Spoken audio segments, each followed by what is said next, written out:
नमस्कार, मैं मयंक चतुर्वेदी, माँ कल्याणी का public school, Pendra road, Chhattisgarh से। आज मैं कक्षा 8वीं विषय संस्कृत अष्टमा पाठा, जिसका शीर्षक है संसार सागरस्य नायिका। कितना अच्छा पाठ का नाम है, संसार सागरस्य नायिका। नायक कहा जाता है लीडर को। संसार मतलब पूरे विश्व के, पूरे संसार के नायक। और सागर मीन्स होता है, आप कह सकते हैं समुद्र, नदी, तालाब, झरने आदि। अब बात यहाँ ये आती है कि व्यक्ति की जो कल्पना है, व्यक्ति की जो सोच है, यदि वह समुद्र को सागर कहे और बाकी चीज़ों को छोड़ दे तो वो एक दूसरे को भी पर्याय है। मानना है, कहते हैं कि यदि हम तालाब को, झरने को, नदियों को और आप बावड़े कुएं जिसको बोलते हैं, इनको भी हम सागर की उपाधि यदि दें तो गलत नहीं है, क्योंकि इन सब से मिलकर के ही बहुत बड़े सागर का निर्माण हुआ है।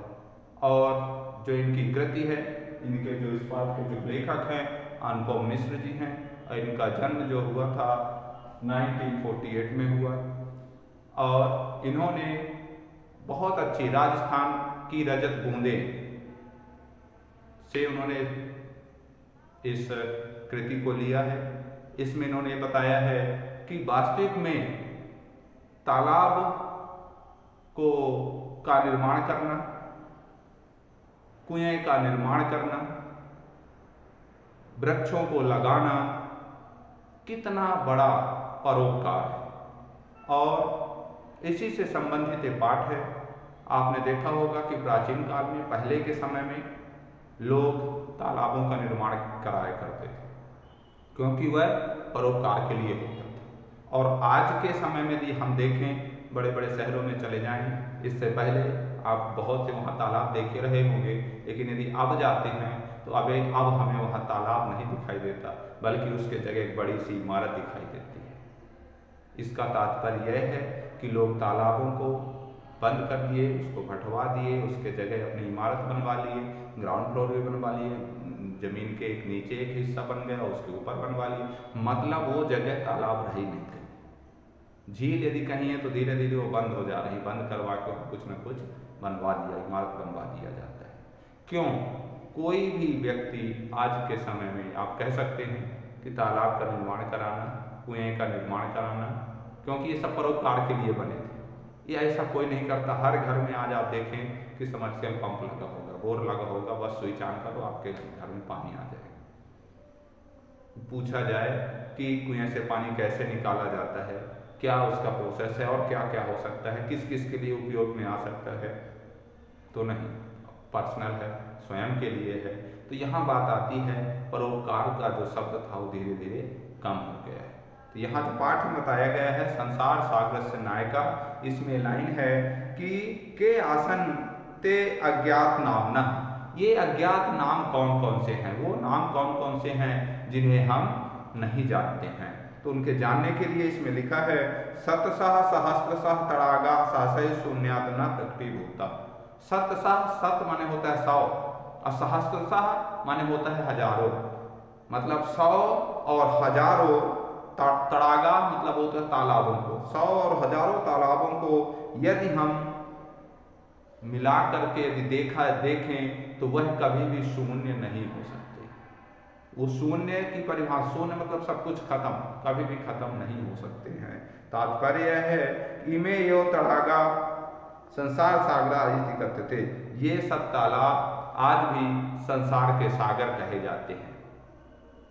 एतेषाम् आयोजनस्य नेपथ्ये निर्माणित्राणाम् एककं निर्मातॄणां च 10 आसीत्। इन तालाबों का निर्माण किसी एक के लिए नहीं होता है। मैंने पहले ही बताया कि ये चीज़ें परोपकार के लिए बनी होती हैं। इनका निर्माण एक निर्माण करता है और उसमें 10 प्रयोग करते हैं, उसका उपयोग करते हैं। ठीक है। एतत् एककं दशकं च आहत्य शतकं सहस्त्रं व रचयत। इसमें यह 1 से लेकर 10 तक या अधिकतम 10 लोग उसका निर्माण करते हैं और उसका उपयोग सहस्त्रम हजारों लोग करते हैं। मीन्स परोपकार के लिए है तो हर प्रकार के जीव, मनुष्य से मतलब जीव कह सकते हैं, हर प्रकार के प्राणी, हर प्रकार के जीव उस तालाब का प्रयोग करते हैं। ठीक है। परम विगतेषु द्विवर्ष गतेषु नूतन पद्धत्या समाजेन किंचित पठितम, परंतु पिछले 200 वर्षों से यह पद्धति थोड़ा सा कम होते जा रही है। पाठितेन तेन समाजेन एककम दशकम सहस्त्रकम इत्यतेन शून्ययो परिवर्तितानि, ये देखा जा रहा है कि जो एक व्यक्ति निर्माण करता था, 10 लोग प्रयोग करते थे, 1 से 10 तक उसका निर्माण करते थे, हजारों लोग उपयोग करते थे। आज ऐसा हो गया है कि निर्माण करने वाले की संख्या 0 हो गई है। जैसे कि मैंने पहले ही बताया कि हर घर में आपको समरसेबल पंप मिलेगा, बोर मिलेगा, अपनी सुविधा के अनुकूल हर व्यक्ति अपने घर में करा लेता है, लेकिन तालाब का निर्माण या कुएं का निर्माण कराना कोई उचित नहीं समझता है। इसका तात्पर्य यही है। तो अस्य नूतन समाजस्य मनसि इयमपि जिज्ञासा न उद्धृता यत् अस्मात् पूर्वम एतावतः तडागान् के रचयन्ति स्म, यह बहुत समय पहले से नहीं देखा जा रहा है और यह हर व्यक्ति के मन में एक जिज्ञासा उत्पन्न हो रही है कि एतादृशानि कार्याणि कर्तुं ज्ञानस्य यो कृतः प्रवृत्ति विकसिता, इसका निर्माण करने के लिए किसी के मन में कोई ऐसी बुद्धि का विकास नहीं हो रहा है। तेन प्रतिध्वनियापि संपादितम एतत् कार्यं मापितुं न मनसि प्रायत्यत, क्योंकि इसका मापन करना, इसको बना करके जहाँ बनाना है उस जगह का निर्माण करना, उस जगह में उसको निर्माण करना, मापना किसी के बस में नहीं रह गया है। तो इसके लिए शब्द आया है अद्य ए अज्ञात नामना वर्तन्ते, यह आज भी एक अज्ञात नाम है। पुराते बहु प्रथिता आसन, पहले यह बहुत अधिक प्रचलित था। अशेषे ही देशे तड़ागा निर्मीयन्ते, इसमें अशेषे मतलब संपूर्ण देश में वह तालाब का निर्माण करता था। निर्मातारो अपि अशेषे देशे निवसन्ति, और जो इसका निर्माण करता होता है वह भी संपूर्ण देश में उसका निवास होता है। अब कैसे होता है? निर्माण करने वाला एक है लेकिन उसका संपूर्ण देश में निवास कैसे होता है? कहा जाता है कि जो परोपकार करके चला गया उसका नाम कहते हैं सुनहरे अक्षरों में लिख दिया जाता है, उसका नाम अविस्मरणीय हो जाता है। हर व्यक्ति उसका नाम लेता है। उसने बनवाया तो, लेकिन बनवा के उसकी मृत्यु हो गई, चला गया, लेकिन जो भी उसका उपयोग कर रहे हैं वो देखा जाता है कि किसने बनवाया था। अच्छा तो उन्होंने बनवाया था, अरे कितने अच्छे व्यक्ति थे, देखो उन्होंने कितना अच्छा परोपकार का काम किया है, नहीं, लेकिन हर संपूर्ण देश में उसका नाम स्मरण किया जाता है, मीन्स अविस्मरणीय हो जाता है। कुछ ऐसा परोपकार का काम करने से वह नाम अविस्मरणीय हो जाता है। तो यहाँ वही चीज बताई गई है। आगे गजधरा इति सुंदर शब्द तड़ाग निर्मितणाम शब्द स्मरणार्थम, गजधरा एक नया शब्द आया है, गजधरा। गज आप समझ गए होंगे, गजधरा इसका तात्पर्य है, हमें जो बोलचाल की भाषा में कहते हैं गज माने हाथी, वो अलग शब्द है, गजा माने हाथी, लेकिन यहाँ गजधरा शब्द का अर्थ है मापने का काम करता है। मापने की एक स्केल होती है, आप पढ़ते हो, एक स्केल होती है गज, हम इसको भी कहते हैं 1 फीट जिसको बोला जाता है हिंदी में, एक गज होता है, हम इसको भी एक गज बोलते हैं। आप देखते हैं ना, एक गज आप सुने होंगे कि भगवान विष्णु एक राजा से वरदान में 3 गज भूमि मांग लिए थे। अब 3 गज में उन्होंने धरती, आकाश और पाताल तीनों को नाप लिया था, और जब तीसरा गज उन्होंने रखने की कोशिश की तो कुछ भी नहीं था, बोले कहाँ रखूं, आगे तो जमीन ही खत्म हो गई। तो समझ गए कि तो साक्षात प्रभु हैं, और फिर उन्होंने अपने आप को वहाँ लेट गए और बोले प्रभु मैं उद्धार होने से गलती हो गई, मुझे क्षमा करें। तो उन्होंने 3 गज में पूरी पृथ्वी, पूरे संसार को नाप लिया। यहाँ भी वही शब्द है, गज मतलब होता है मापने का यंत्र, ठीक है, स्केल जिसको हम बोलते हैं, या लोहे की छड़ी बोलते हैं, जिसमें वो मापन का क्रम रहता है। जैसे मैंने आपको बताया ये भी तरीका होता है नापने का, ये 1 फीट होता है, आप 1 फीट उसमें पढ़ते हैं स्केल में कि 12 इंच है, उसमें तो 12 इंच का 1 फीट हो जाता है। यहाँ भी वही, जो लंबाई, चौड़ाई, ऊंचाई, गहराई को नापने का काम करता है। मोटाई एक और नया शब्द आता है, मोटाई, ठीक है, ये इनको जो नापने का काम करता है उसका नाम होता है गजधर, ठीक है। तो एक स्केल होती है, स्केल माप जैसे मैंने आपको बताया, यह लोहे की जंजीर होती है, छड़ होती है, जिसमें वो मार्क किया होता है कि 1 फीट कितने का होगा, उसके अनुसार वह उसमें मापन करता है। आप देख होंगे कपड़े की दुकान में जाइए, उसके पास एक लोहे की स्केल होती है, उससे वह 1 मीटर नाप के तुरंत देख लेते, उसे आइडिया रहता है कि 1 मीटर, जैसे मैंने आपको करेक्ट बताया 1 मीटर इतना होता है, ठीक है। आप भी देखेंगे उसके पास भी स्केल होती है एक लोहे की, वो जब भी कपड़े को नापता है तो ऐसे करके उसमें पकड़ लेता है, एक बार लेता है, दूसरी बार उसको फोल्ड कर लेता है और उसके हिसाब से काउंट करते चला जाता है जितना लेना है, ठीक है। तो वही स्केल है, वही लोहे की छड़ है, वही एक आप पढ़ते हो, आपकी पढ़ाई में एक स्केल आती है, छोटी सी भी होती है, बड़ी सी भी होती है, उसमें मार्किंग वही रहती है, उससे ज़्यादा नहीं होती है, लेकिन सबका तरीका अलग अलग होता है। तो यहाँ भी वही है, जो लंबाई, चौड़ाई, ऊंचाई, गहराई और मोटाई को नापने का काम करता है, वह है गजधर, ठीक है। गजधरा इति सुंदर शब्द तड़ाग मित्राणाम सादरा स्मरणार्थम। गजधर सुंदर शब्द का नाम तालाब के निर्माण के लिए आज भी प्रयोग किया जाता है, स्मरण किया जाता है।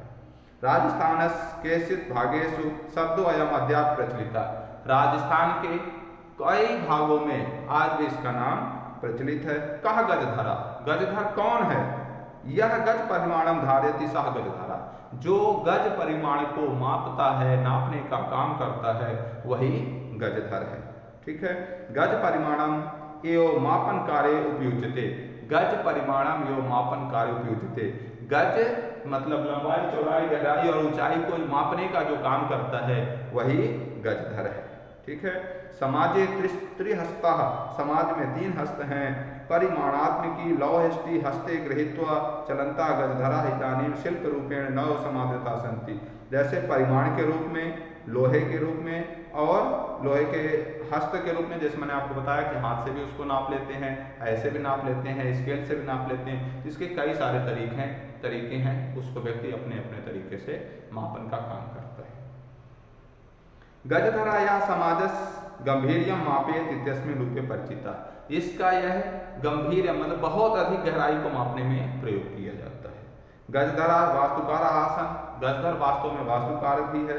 कामम ग्रामीण समाजो भवतु नगर समाजो वा तस्य नव निर्माणात् सुरक्षा प्रबंधनस्य च दायित्वं गजधरा निभायन्ति। इसमें वास्तव में वास्तु के निर्माण, जो भवन बनते हैं उसके निर्माण में, या ग्रामीण के गांव के समाज के लिए, नगर के समाज के लिए और कुछ नए निर्माण के सुरक्षा प्रबंध के लिए इसी व्यक्ति का प्रयोग किया जाता है, इसी का उपयोग किया जाता है, इसी को उसकी जिम्मेदारी दी जाती है। नगर नियोजनात् लघु निर्माण पर्यंतम सर्वाणि कार्याणि तस्यो आधेतानि च। नगर निर्माण से लेकर के छोटे मोटे काम तक की रिस्पॉन्सिबिलिटी, जिम्मेदारी इसी को ही दी जाती है। ते योजना नाम प्रस्तुवन्ति इसमें, यह इन सब की योजना को प्रस्तुत करता है। भावितव्यम आकलयन्ति इसमें, और वह उसके बाद उसका आकलन करता है। उपकरण भावान ग्रहणते इसमें, और सारे उपकरणों को उसका प्रोवाइड कराता है, सारे उपकरण को वहाँ तक उसको उपकरण को प्रोवाइड कराने का मतलब उसे प्रदान कराता है। प्रतिदाने ते न यद याचन्ते स्म तद दातुं तेषां स्वामिनः असमर्था। इन सब कार्यों को देने का काम उसका होता है, और इन सब के लिए वह स्वामी की उपाधि उसे नहीं मिलती, वह एक सबकी मदद के रूप में जाना जाता है। कार्य समाप्तो वेतनानि अतिरिक्त गजधरेभ्यो समानमपि प्रदीयते। इसमें कार्य समाप्त होने के पश्चात वेतन के अलावा उसे कुछ सम्मान के रूप में भी दिया जाता है। नमः एतादृशेभ्यः शिल्पेभ्यः, ऐसे शिल्पकार को मैं नमन करता हूँ। और वास्तविक में इस पाठ के लिए ही नहीं, जो अच्छे कृत्य के लिए, सभी के उपकार के लिए, हमेशा भलाई के लिए, नगर के, देश के, समाज के भलाई के लिए जाना जाता है, तो वेतन के अलावा उसे लास्ट में सम्मान दिया जाता है, वही उसका सबसे बड़ा धन है।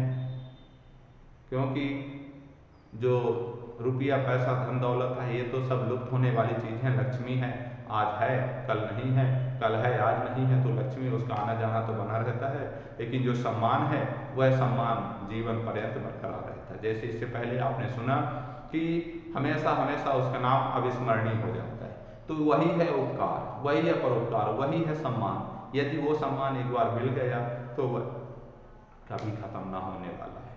तो ये पाठ इस बात की हमें प्रेरणा देता है कि हमें कुछ परोपकार के लिए ऐसे काम करने चाहिए जिससे हमारा नाम अविस्मरणीय हो। मैं आशा करता हूँ इस पाठ को आप बहुत गौर से पढ़ेंगे और अपने जीवन में इसका सार उतारने का कष्ट करेंगे। धन्यवाद।